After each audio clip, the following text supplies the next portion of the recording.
అందరికీ నమస్తే. ఆంధ్రప్రభ ఛానల్‌కు స్వాగతం. మనతో పాటు ప్రొడ్యూసర్ నటికుమార్ గారు ఉన్నారు. నమస్తే సార్. నమస్తే అమ్మా. సార్ సింగర్ కల్పన ఆత్మహత్య చేసుకున్నారు. సో కొంతమందేమో ఫ్యామిలీ ఇష్యూస్ అంటున్నారు. కొంతమందేమో ప్రొఫెషనల్ లైఫ్‌లో కూడా కొన్ని ఇష్యూస్ ఉన్నాయంటున్నారు. అసలు ఆవిడ ఆత్మహత్య చేసుకోవడానికి గల కారణం ఏంటి సార్? ఒక మాట అమ్మా, ప్రతి జీవితంలో ఒక కోణం ఉంటుంది. సినిమా వాళ్ళు కూడా మనుషులే. హ్మ్. సినిమా వాళ్ళు కూడా మొత్తం టోటల్గా ఫస్ట్ వాళ్ళ జీవితం అందరిలాగానే జీవితం గడుపుతూ ఉంటారు. హ్మ్. అందరిలాగా ఆశలు ఉంటాయి, అన్నిట్లాగా ఉంటాయి. సినిమా వాళ్ళు అంటే స్పెషల్ ఏం లేదు. ఈజ్ ఆ పొలిటికల్ లీడర్స్ అంటే స్పెషల్ లేదు. ఆమె గాయని అయినా ఒక భర్తకి భార్యని, గాయని అయినా ఒక పిల్లకి తల్లి. హ్మ్. అది గుర్తుపెట్టుకోవాలి. మీ ఇంట్లో ఎలా ప్రాబ్లమ్స్ ఉంటాయో, మా ఇంట్లో ఎలా ప్రాబ్లమ్స్ ఉంటాయో, ప్రతి కుటుంబంలో ఏమేమి ప్రాబ్లమ్స్ ఉంటాయో వాళ్ళకు కూడా అదే ప్రాబ్లమ్స్ ఉంటాయి. కాకపోతే సినిమా వాళ్ళు కాబట్టి మైకులు పెట్టుకొని ఎక్కువగా సెలబ్రిటీస్ కాబట్టి వాళ్ళు ఏం జరిగింది ఎగ్జాక్ట్గా అడుగుతుంటారు. హ్మ్. సామాన్యులు రోజుకి కొన్ని లక్షలు జరుగుతాయి, దాన్ని అన్నిటిని మనం కవర్ చేయము. హ్మ్. కాకపోతే ఏంటంటే జరిగిన సిచ్యువేషన్ ఆ 2 రోజులు అపస్మార స్థితిలోకి వెళ్ళింది కాబట్టి అడిగారు, తప్పలేదు దాంట్లో. హ్మ్. కనుక ఆ ఏ ప్రాబ్లం ఉంది అనేది వాళ్ళ వ్యక్తిగతం. నేనైతే అంటే నా వ్యక్తిగతం. హ్మ్. అది మనం సంబంధం లేదేమో. ఎందుకంటే ఎందుకు ప్రాబ్లం వచ్చింది, ఎందుకు జరిగింది అనేది కేసు రిజిస్టర్ అయితే అది పబ్లిక్ డొమైన్కి వస్తుంది, మనం ఏమైనా మాట్లాడవచ్చు. అంటే కేసు రిజిస్టర్ అయ్యే పని ఏమీ కాదు. వాళ్ళ అమ్మాయి కూడా వచ్చింది, అక్కడ ఏదో ప్రెస్ మీట్ పెట్టింది. ఏమని పెట్టింది? మా అమ్మగారికి ఆల్రెడీ నిద్ర మాత్రం డోస్ ఎక్కువైపోయి దానివల్ల ప్రాబ్లం అయిందని ఆమె ఇచ్చింది. బయటకు వస్తున్న న్యూస్ ఏంటంటే, లేదు లేదు, నేను మా అమ్మాయి ఏదో నేను చెప్పాను, చిన్న ఏదో ఘర్షణ అయింది, ఆ ఘర్షణ వల్ల ఇష్యూ అయింది, అది మనస్తాపంతో డిప్రెషన్కి వెళ్ళి మాత్రలు వేసుకున్నారు, ఆత్మహత్య ప్రయత్నం చేశారు అనేది టీవీలో వస్తుంది. ఇది నిజమా అనేది మనకు తెలియదు. కానీ ఏది ఏమైనా తొందరపాటు నిర్ణయాలు, ఒకవేళ ఇలాంటివి ఏమైనా ఉంటే కూడా ఫ్యామిలీస్లో కూర్చొని మాట్లాడుకోవాలా. ఒక అరగంట మనది రిలాక్స్గా, ఒక అరగంట రిలాక్స్గా ఉండగలిగితే, కొంచెం ఓపిక పట్టగలిగితే మనకు అవకాశం ఉంటుంది తప్ప మనం ఒకవేళ మనం ఏమైనా చేసుకోవాలని డిప్రెషన్ చేసుకోవాలని చేస్తే పిల్లలు ఇబ్బంది పడతారు, భర్త ఇబ్బంది పడతాడు. అదొక్కటి అర్థం చేసుకోవాలి. నేను ఓన్లీ కల్పన గారి కోసం చెప్పట్లేదు, ఎనీ ఈజ్ ద పీపుల్. అంటే ఆడపిల్లల కోసం ఆవేశం, యూగో ఎక్కువ. ఇప్పుడు యూగోల వల్ల మన జీవితాలు నాశనం చేసుకుంటున్నాం, మన లైఫ్ నాశనం చేసుకుంటున్నాం. ఇది ఒక్కటి మనం అర్థం చేసుకోవాలని నా మాట. సార్ మీరన్నట్లే ఫిలిం ఇండస్ట్రీలో చాలా మంది కూడా సూసైడ్‌లు చేసుకుంటూ ఉంటున్నారు.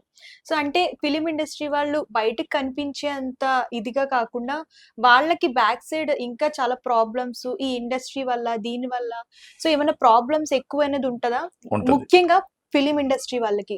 ఫిల్మ్ ఇండస్ట్రీ అని కాదమ్మా, హ్మ్. ఇప్పుడు ఎప్పుడైతే ఒక లగ్జరీ మొదలు పెడతామో, హ్మ్.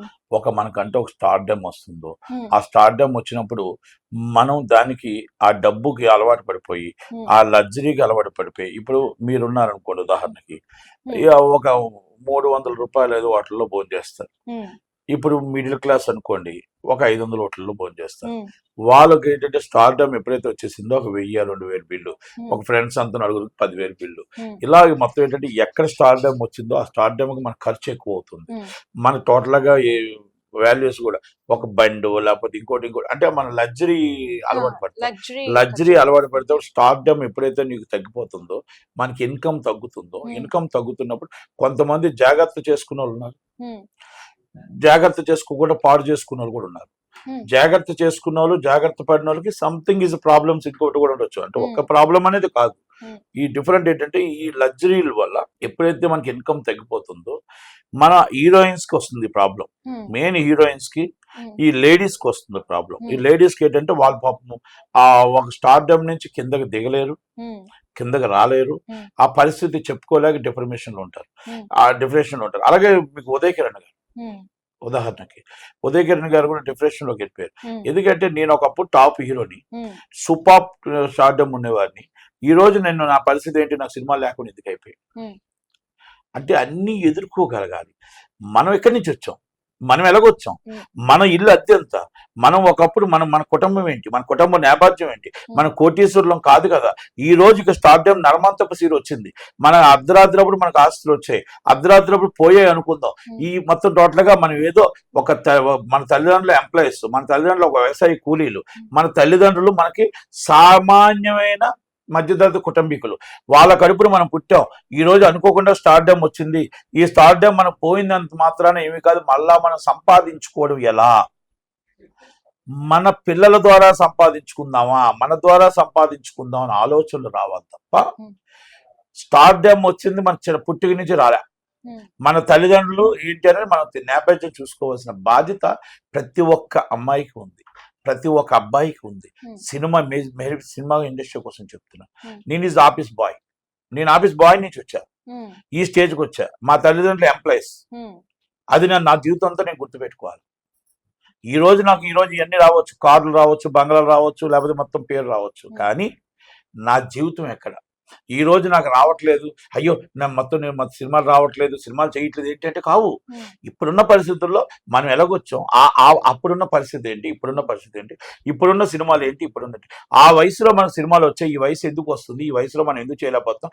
మనకంటే బాగా యాక్టింగ్ చేసిన వాళ్ళు ఉన్నారా లేదా, మనకంటే బాగా పాట పాడిన వాళ్ళు ఉన్నారా లేదా, మనకంటే మంచి సింగర్స్ వస్తున్నారా లేదా, మనకంటే మంచి విలన్స్ వస్తున్నారా, ఆర్టిస్టులు వస్తున్నారా? ఇది డిఫరెంట్ యాంగిల్స్ వస్తున్నప్పుడు, కొత్త తరంలోకి వచ్చినప్పుడు కొత్త వాళ్ళందరూ కూడా ఎంటర్ అవుతూ ఉంటారు. ఒకప్పుడు మనం 30 సంవత్సరాలు 20 సంవత్సరాలు ఏలేము అంటే ఆ ఏలిన హీరోయిన్లు, ఎందుకంటే అప్పుడు హీరోయిన్లు రావడం అనువుగా ఉండే, హీరోలు రావడం కూడా చాలా తక్కువగా ఉండే. అది జనాలు అభిమానించారు. రోజుకు ఒక హీరో పడుతున్నాడు, రోజుకొక ఇంటికి ఒక హీరోయిన్ పడుతుంది, ఇంటికి 10 సైడ్ ఆర్టిస్టులు పడుతున్నారు, ఇంటికి విలన్స్ పడుతున్నారు. అలాంటప్పుడు ఇండస్ట్రీకి అంతమంది వస్తున్నప్పుడు మనకి డిఫరెంట్ మనకంటే బాగా యాక్ట్ చేస్తున్నారు ఉంటారు. అందుకే అవన్నీ పాజిటివ్ గా తీసుకొని, ఎందుకంటే మీకు చిరంజీవి గారు ఎప్పుడు చెప్తుంటా, నేను రోజుకి యాక్టింగ్ నేర్చుకుంటుంటా. మీకు అల్లు అర్జున్ గారు కూడా రోజుకి యాక్టింగ్ నేర్చుకుంటుంటారు. ఎందుకు నేర్చుకుంటుంటే ప్రతిదీ కొత్తదనం ఎలా చేయాలి, మనం ప్రేక్షకులకి కొత్తదనం ఎలా అందించాలి, ఏ విధంగా ఒకటే డైలాగ్ డెలివరీ ఇస్తున్నప్పుడు, ఒకటే యాక్టింగ్ ఇస్తున్నప్పుడు, ఒకటే డైరెక్షన్ ఇస్తున్నప్పుడు అది 100% వాళ్ళందరికీ కూడా అక్కడితోనే ఫుల్ స్టాప్ పడుతుంది. దాన్ని మనం డిఫరెంట్ ప్రేక్షకులకు అందుబాటులో ఉండి ఆదరణ పొందుతూ ఉంటే మనం ఎప్పుడు కూడా సూపర్ గానే ఉంటాం. ఈరోజు బాలీబాబు ఉన్నాడు, బాలీబాబు ఇస్ ఎక్స్ట్రాడినరీ ఆర్టిస్ట్ అయిపోయాడు. 65 సంవత్సరాలు దాటిన తర్వాత కూడా సూపర్ ఆర్టిస్ట్ అయ్యాడంటే కారణం స్టార్డమ్ కి డిఫరెంట్ కథ ఎత్తుక్కుంటున్నాడు, డిఫరెంట్ యాక్టింగ్ చేస్తున్నాడు. ఒకప్పుడు పల్లెటూరు క్యారెక్టర్లు చేసేవాడు, ప్రతి దాన్ని ఎత్తుక్కుంటూ వస్తున్నాడు. అంటే నేనేమంటున్నానంటే ఆడవాళ్ళు దీంట్లో డిప్రెషన్లోకి వెళ్ళేది ఎక్కువ. అవన్నీ ముందు ఒక్కసారి ఆలోచించుకోండి, గతం ఆలోచించుకోండి, ఇప్పుడు ఆలోచించుకోండి. చాలా మంది హీరోయిన్లు ఉన్నారు, నేను చూస్తున్నా, వాళ్ళకి ఇంట్లో ఇంతకు ముందు ఒకప్పుడు ఏంటో అది మర్చిపోయారు. ఇక్కడికి వచ్చి నాకు చార్టర్ ఫ్లైట్ కావాలంటారు. ఒకరి కాడికి వస్తారు, నో ఐఎమ్ నేను చాలా గొప్పగా పుట్టాను, నాకు 5 స్టార్ హోటల్ ఫుడ్ కావాలంటారు. 5 star hotel food is 5 lakhs rupees bill అవుతుంది, 4 lakhs అవుతుంది బిల్లు.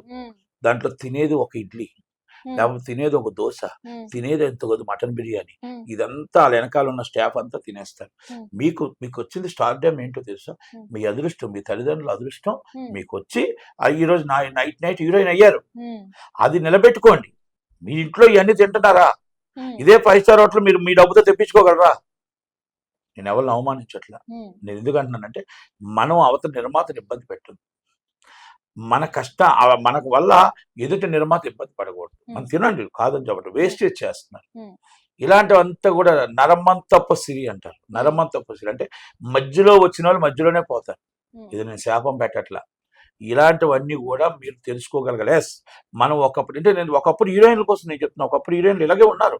అందుకే 30 సంవత్సరాలు 40 సంవత్సరాలు 50 సంవత్సరాలు ఉండదు. ఎందుకు ఉన్నారు అనుకుంటున్నారు వాళ్ళు?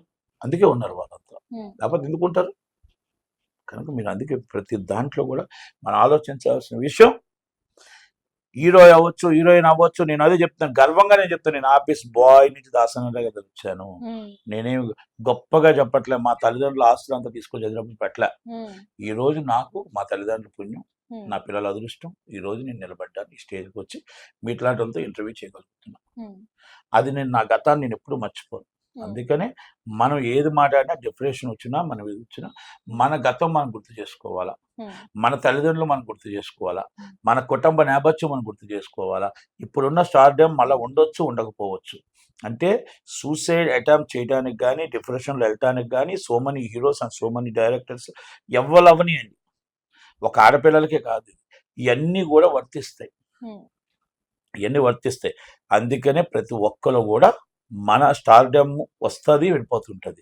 మనం శాశ్వతం, మన పిల్లలు మనకు శాశ్వతం, మన భర్త మనకు శాశ్వతం, మన తల్లిదండ్రులు మనకు లైఫ్ ఉమ్, అనేది మనం గుర్తుపెట్టుకుంటే సూసైడ్ అటెంప్ట్ చేయకుండా మనల్ని మనం కాపాడుకోవడానికి డిప్రెషన్కి వెళ్ళకుండా, మన ఈగోకి వెళ్ళకుండా, మనల్ని ధైర్యంగా తెచ్చుకొని మళ్ళా మనం ఏది పోగొట్టుకున్నా అది సంపాదించుకోవడానికి అవకాశం ఉంటుంది అనేది నా నా దాంట్లో సారాంశం తప్ప ఎవరిని నేను ఉద్దేశించి ఇది మాట్లాడింది కాదు. దయచేసి ఇది మనం మంచిగా ఉండాలి, అన్ని కుటుంబాలు బాగుండాలనే ఉద్దేశంతోనే మాట్లాడినవి. ఇది మంచిగా అర్థం చేసుకోండి తప్ప చెడుగా అర్థం చేసుకోవద్దు. Thank you very much.